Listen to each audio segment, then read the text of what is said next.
Pour comprendre l'autisme, il faut commencer par faire tomber certains préjugés.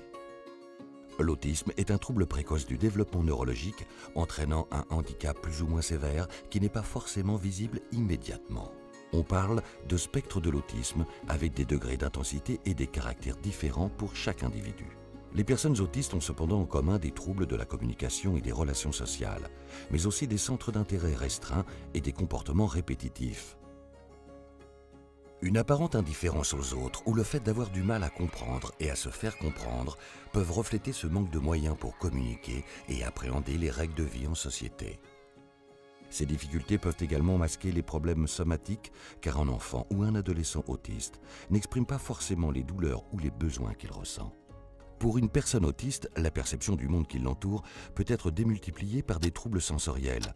Un environnement bruyant, une lumière trop vive ou une odeur désagréable peuvent devenir oppressants et créer une réaction de stress très forte, menant à des accès de peur ou de colère. Ces comportements sont perçus à tort comme agressifs ou capricieux. La punition n'apporte alors aucune solution, car elle renforce le stress ressenti et aggrave la situation. Pour adapter son approche à un enfant ou à un adolescent autiste, l'aidant doit avoir une attitude bienveillante et une bonne connaissance des troubles de l'autisme. Prenez le temps d'échanger avec les professionnels référents et la famille, qui connaît les particularités de son enfant, ses centres d'intérêt, ses anxiétés et les programmes ou les outils qui fonctionnent selon les situations rencontrées.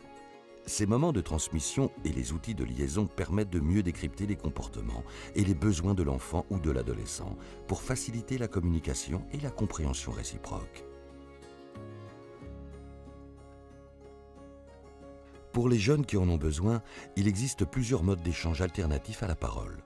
Communiquer grâce à des images, des objets, à travers des signes ou des gestes, ou des systèmes de communication spécifiques. Le choix doit être adapté à la personne autiste et à sa famille, et une fois mis en place, il doit absolument être utilisé par tous les acteurs aidants auprès de l'enfant ou de l'adolescent. Parce que comprendre une question, l'intégrer et formuler une réponse peut prendre du temps. Il faut veiller à laisser à l'enfant ou l'adolescent un délai de compréhension et de réaction nécessaire. Soyez bref et concret lorsque vous lui parlez et évitez les tournures de phrases imagées. Assurez-vous qu'il comprend bien ce que vous dites et n'hésitez pas à répéter ou à simplifier votre message.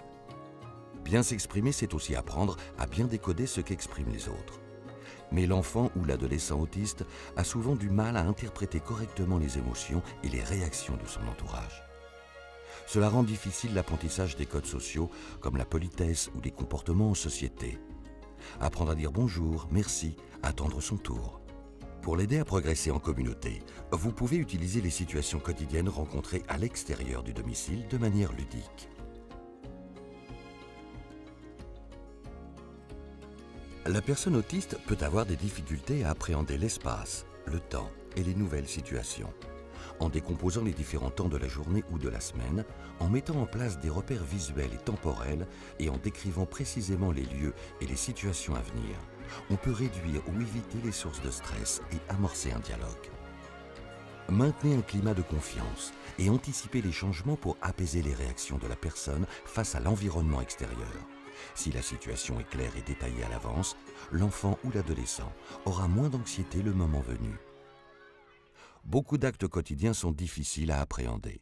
Se laver, s'habiller, se nourrir. Pour les personnes autistes, cela nécessite un apprentissage plus ou moins complexe. Certains actes nécessitent seulement une aide orale, alors que d'autres devront être accompagnés d'une aide physique. Vous devez constamment évaluer ce niveau d'aide en tenant compte des informations de l'équipe encadrante et des progrès de l'enfant. Commencez par identifier les sources de motivation de l'enfant ou de l'adolescent pour capter son attention, puis décomposer les tâches à accomplir en petites étapes. Au besoin, vous pouvez vous appuyer sur des bandes de séquençage disponibles sur Internet qui détaillent les actions précisément. En créant des routines quotidiennes, il intègre ces nouveaux actes progressivement pour les inscrire dans son rythme journalier.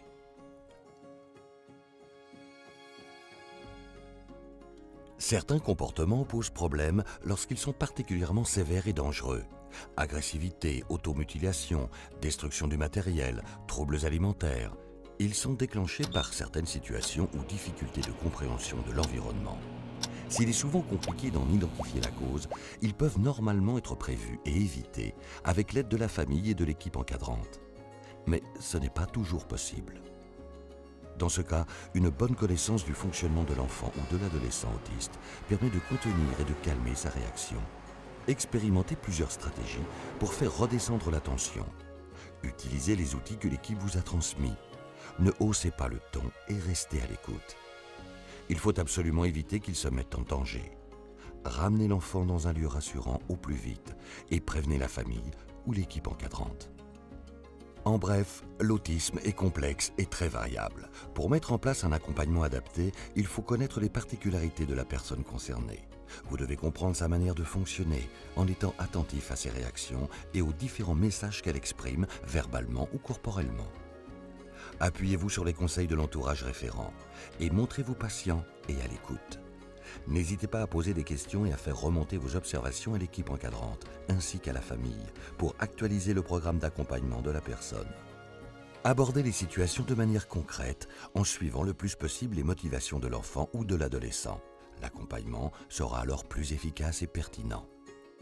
Quand on intervient auprès d'une personne autiste, l'enjeu est de respecter sa différence, tout en lui donnant les moyens de comprendre son environnement, la société et d'y trouver sa place.